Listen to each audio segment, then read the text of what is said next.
Convido os irmãos para lermos um texto que está em Isaías 40, de 25 a 31. Profeta Isaías, capítulo 40, 25 a 31. Vamos ler responsivamente, queridos, esse texto para nossa edificação. A quem, pois, me comparareis, para que eu lhe seja igual? Diz o Santo.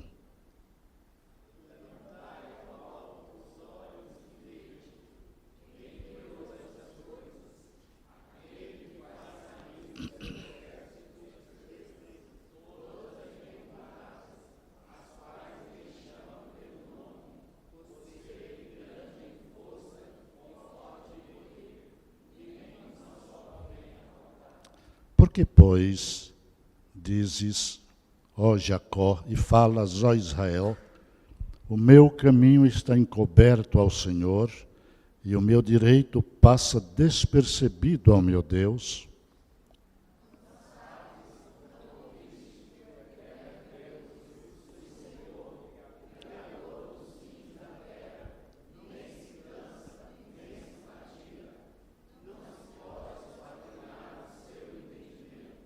Faz forte ao cansado e multiplica as forças ao que não tem nenhum vigor.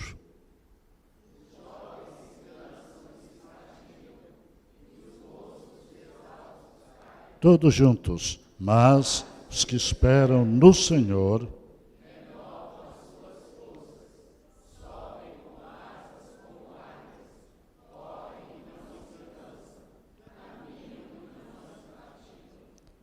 ó Deus de amor, de poder, de glória, de majestade, de soberania, nós estamos aqui, ó Pai, para agradecer-te as bênçãos na nossa vida, por termos um Deus tão amoroso, tão presente, tão cheio de misericórdias para conosco, porque é delas, Pai, que nós dependemos no diuturno da nossa vida. Ó Senhor, Tu conheces a alegria do meu coração em estar aqui no meio do Teu povo para compartilhar esta palavra que é viva, eficaz, poderosa, capaz de transformar o nosso interior, renovar as nossas forças e a nossa esperança, para que possamos superar, transplantar todos os obstáculos e as barreiras da nossa vida cristã. Ó Pai de amor, abre os nossos olhos nesta hora, para que nós possamos contemplar as maravilhas da Tua lei, da Tua palavra santa. É nossa oração, no nome de Jesus. Amém. Onde está o nosso Deus?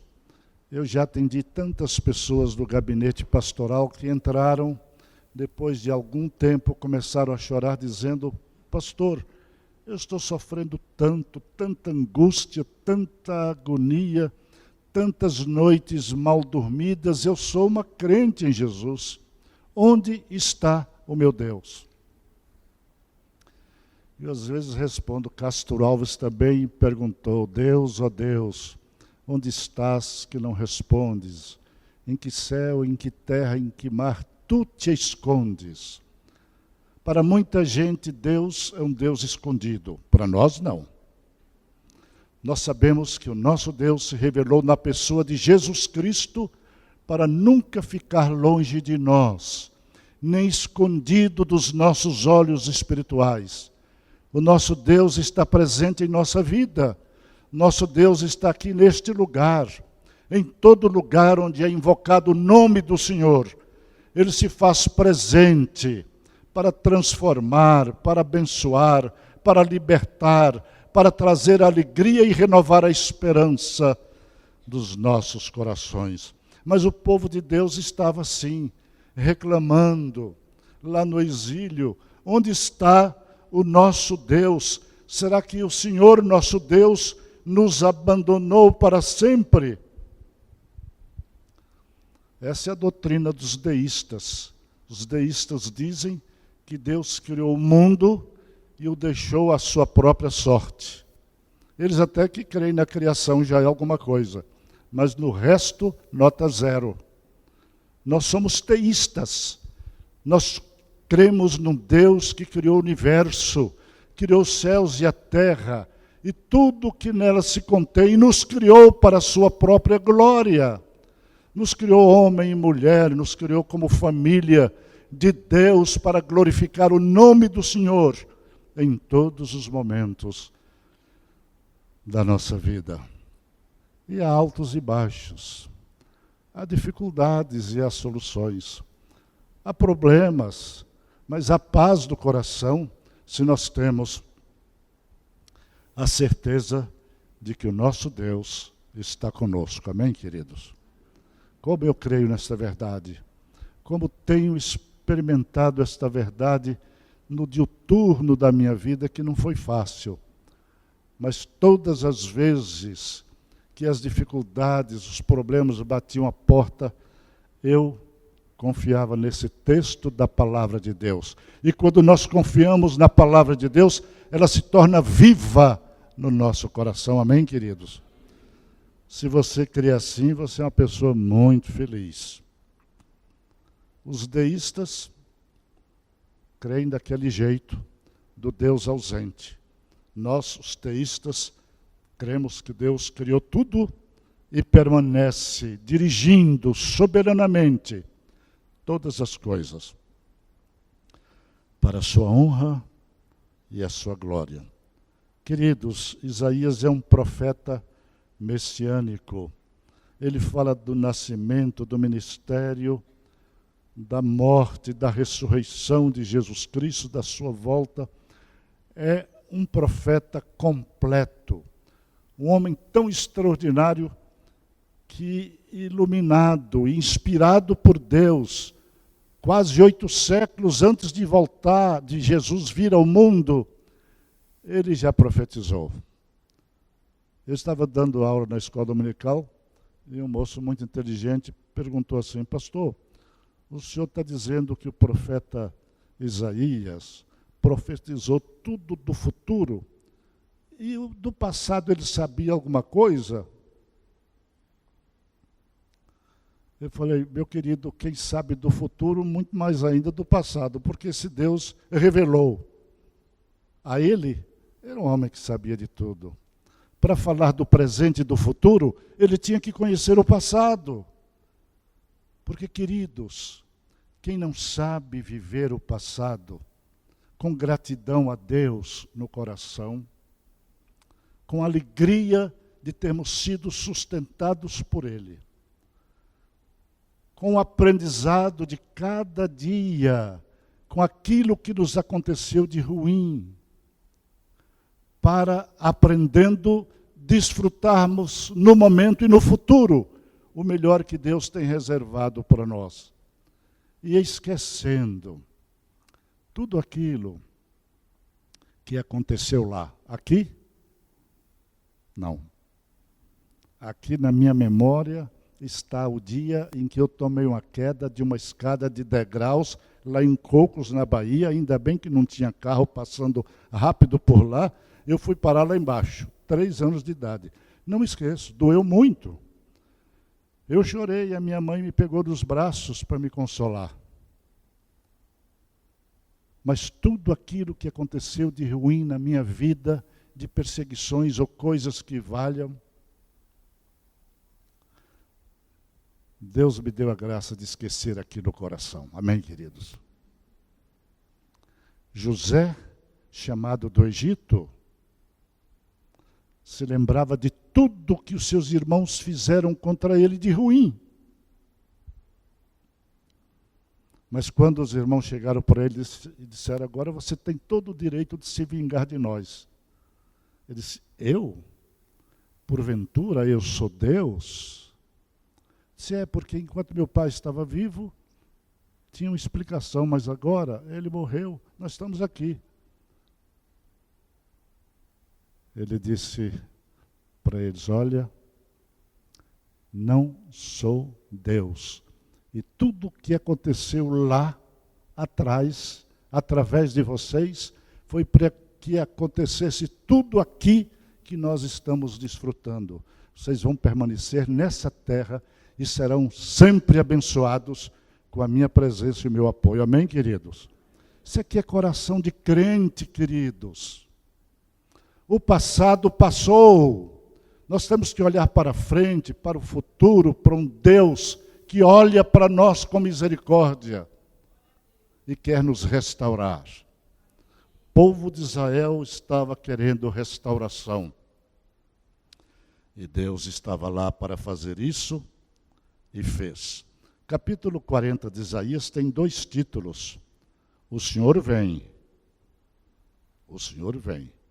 E o segundo título, a majestade do Senhor, a partir do versículo 12.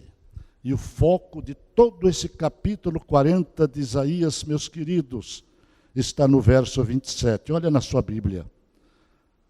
O povo reclamando de Deus, e Deus respondendo: porque, pois, dizes, ó Jacó, e falas, ó Israel, o meu caminho está encoberto ao Senhor, e o meu direito passa despercebido ao meu Deus. Que coisa fantástica. Deus dialogando com o homem. Deus dialoga conosco. Quando nós oramos ao Senhor, Ele fala ao nosso coração, Ele nos responde com amor, consolo, encorajamento e a renovação das nossas forças. A pergunta aqui é essa: por que você reclama, ó Jacó? E por que você se queixa, ó Israel? O Senhor não se interessa por nossa situação. Nosso Deus não se importa com a nossa causa? Vocês já ouviram isso, como eu já ouvi muitas vezes. Deus se esqueceu de mim. Deus não ouve mais as minhas orações. Não, senhores, não é verdade. Eu queria destacar alguns pontos desse texto para nossa edificação nesta noite. O primeiro deles, o Deus que eles pensavam que os havia abandonado durante o exílio babilônico, tinha ouvido suas queixas, suas conversas mais reservadas, e tinha lido seus pensamentos.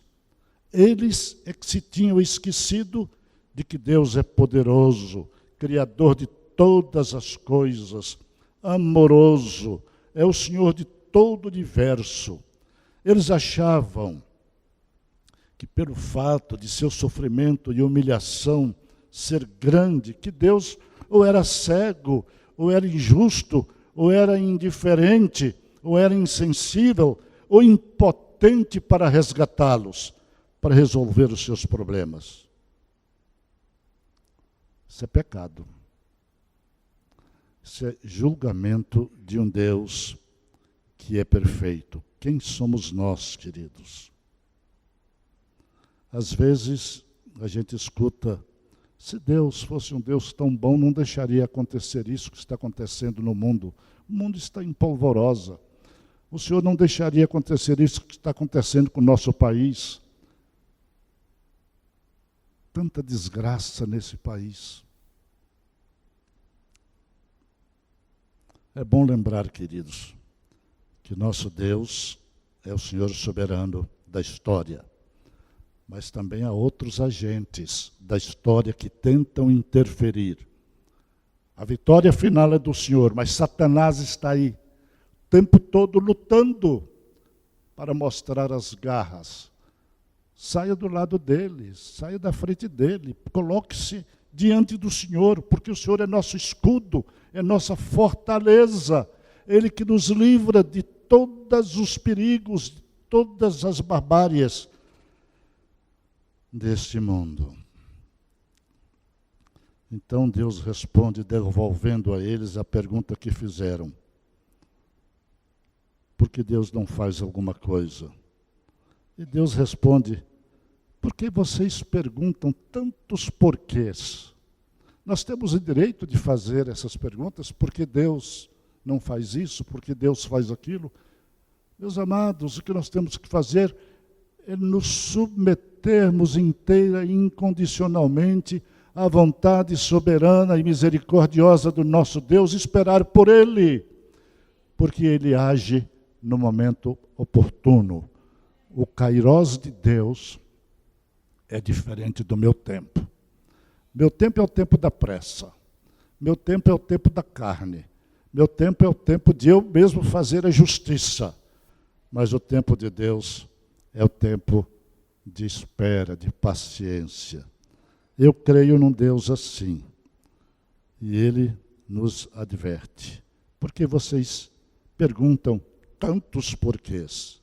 Quem são vocês? Então o Senhor os leva a olhar para cima. Que coisa fantástica. Para as alturas, acima daquelas circunstâncias. O povo estava olhando só para baixo. Só para os pés. E para eles terem uma visão diferente do Senhor, lá no verso 26, o Senhor diz assim: levantai ao alto os olhos e vede quem criou estas coisas. Aquele que faz sair o seu exército de estrelas, todas bem contadas, as quais ele chama pelo nome, por ser ele grande em força e forte em poder. Nenhuma só vem a faltar. Queridos, esse é nosso Deus. Olhe para cima, olhe para as alturas, busque o Senhor. É por isso que o salmista era especialista nessa busca de Deus nos momentos aflitivos da sua caminhada. Ele leva os olhos para os montes. De onde me virá o socorro? O meu socorro vem do Senhor, que fez os céus e a terra. Ele não permitirá que os teus pés vacilem. O problema é ceder à tentação de olhar sempre para nós mesmos, para baixo, para dentro de nós, para nossa capacidade ou nossa incapacidade, para os outros, pensando que os outros vão nos salvar, e para as circunstâncias, procurando circunstâncias favoráveis. Ah, queridos, o próprio Isaías teve uma visão estupenda do Senhor. No pior tempo da sua vida, ele era auxiliar do rei Uzias, um rei que havia reinado durante 52 anos, que foram anos de paz para aquele povo. E de repente esse homem morre. Isaías era jovem, estava lá, e ele, ao invés de se lastimar, ele pergunta: e agora o que é que eu vou fazer? O que é que Isaías fez? Não procurou soluções nele, nem nos colegas de trabalho, nem nos homens. Ele foi ao templo, ele foi à casa de Deus, buscou a vontade de Deus, a presença de Deus, uma experiência com Deus. E ele relata esta visão de forma belíssima e estarrecedora. No ano da morte do rei Uzias, eu vi ao Senhor assentado sobre um alto e sublime trono. O seu séquito enchia o templo. Os serafins estavam acima dele, cada uma tinha 6 asas. Com 2 cobriu o rosto, asas da reverência. Com 2 cobriu os pés, asas da humildade. E com 2 voavam, asas do serviço. E clamavam uns para os outros, dizendo: Santo, Santo, Santo é o Senhor dos exércitos. Toda a terra está cheia da sua glória. E os umbrais das portas se moveram com a voz do que clamava, e a casa se encheu de fumaça. Então disse eu: ai de mim, porque eu estou perdido, porque eu sou um homem de lábios impuros e habito no meio de um povo de impuros lábios. E os meus olhos viram o Rei, o Senhor dos exércitos. E um dos serafins, naquele instante, tomou uma das brasas vivas, como a tenaz, veio a mim e colocou na minha boca. E disse: eis que isto purificou os teus lábios e a tua iniquidade foi tirada. Então eu ouvi uma voz do Senhor que dizia: quem eu enviarei e quem há de ir por nós? A Trindade estava lá presente. E o Senhor me disse: como é que o Senhor disse? Repita comigo. Como é que é? Era para enviar outro? Isaías estava procurando solução em outros. E ele pergunta ao Senhor: quem enviarei e quem há de ir por nós? E não teve outro jeito. Querido, o chamado de Deus para ser bênção é assim. Deus nos confronta, Deus nos chama, Deus nos desafia e não espere para os outros fazerem, faça você. Não espere que os outros se consagrem a Deus, consagre-se você. Esse chamado não é só para um profeta do passado, é para todos nós que somos sacerdócio universal dos santos, espalhado pelo mundo inteiro. E é aqui que nós precisamos destacar duas verdades sobre o nosso Deus. Primeiro é que Deus é o Senhor eterno, é o Yahvé, o Javé, o Deus da aliança. Se Ele, irmãos, não usasse de benignidade para conosco, de há muito que nós teríamos sido consumidos. Eu, por exemplo, não estaria aqui. O Deus nos ama apesar de nós. Amém, queridos? Às vezes a gente pensa que eu é que tenho que fazer a obra do Senhor. Não é não. Deus é que faz a obra por meu intermédio, por seu intermédio. Deus não quer usar só pastores e presbíteros. Não, Deus quer usar cada um de nós que Ele chamou para fazer parte do seu rebanho, do corpo de Cristo, aqui na terra. Então, esta é uma das grandes verdades desse texto. Então, é absurdo imaginar que Deus careça de algum conhecimento de nossa parte, de justiça e de poder, ou de algum conselho nosso. Que barbaridade! Não sabes, não ouviste, verso 28, que o eterno Deus, o Senhor, o Criador dos fins da terra, nem se cansa, nem se fatiga, não se pode esquadrinhar o seu entendimento. Ah, queridos, Deus é o nosso Deus agora e para sempre. Deus é o Deus da promessa.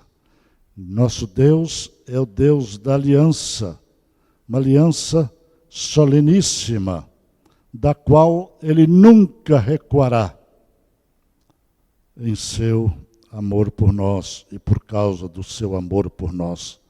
Ele é o nosso Deus para sempre. Vamos repetir isso? Ele. Amém, queridos. Creia nisso, ponha isso no seu coração e você vai ver que diferença faz.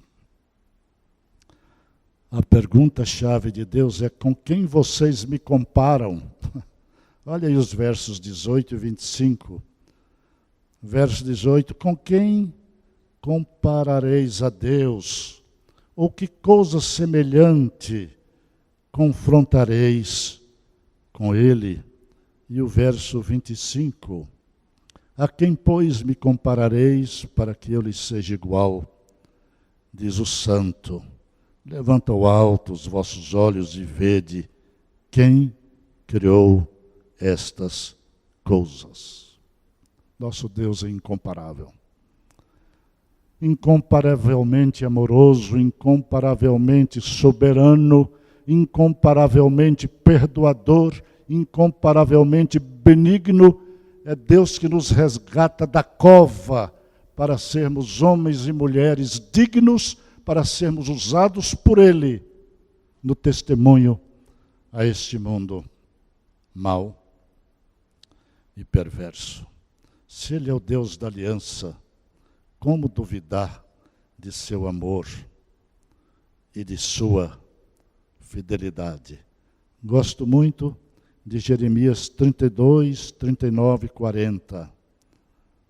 Eu até sabia esse texto todinho de cor, mas os cabelos vão ficando brancos, os 80 vão passando, a gente esquece aqui e ali, e ora a Deus, Senhor, não me deixe esquecer tua palavra, porque um dia que eu chegar num lugar sem Bíblia, vão me pedir para pregar, o que é que eu faço?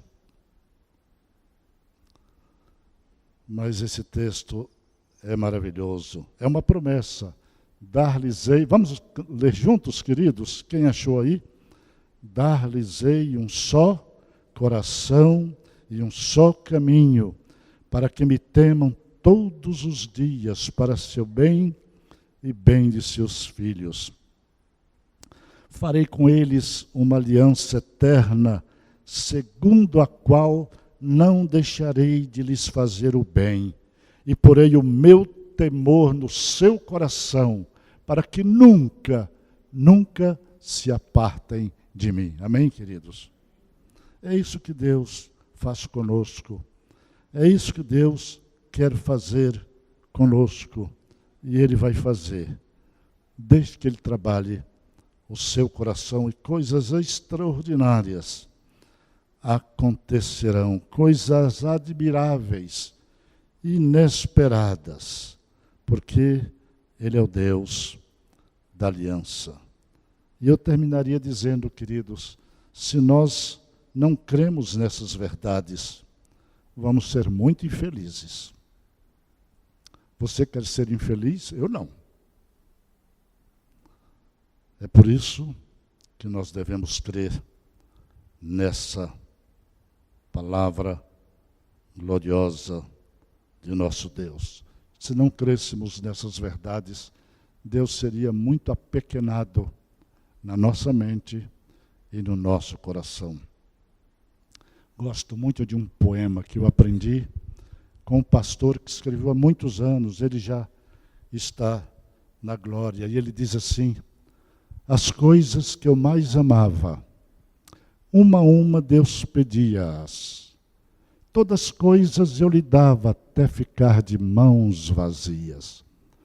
Caminhei pelo valado, pesaroso, triste só, quando ouvi o seu recado: levanta as mãos, pobre Jó.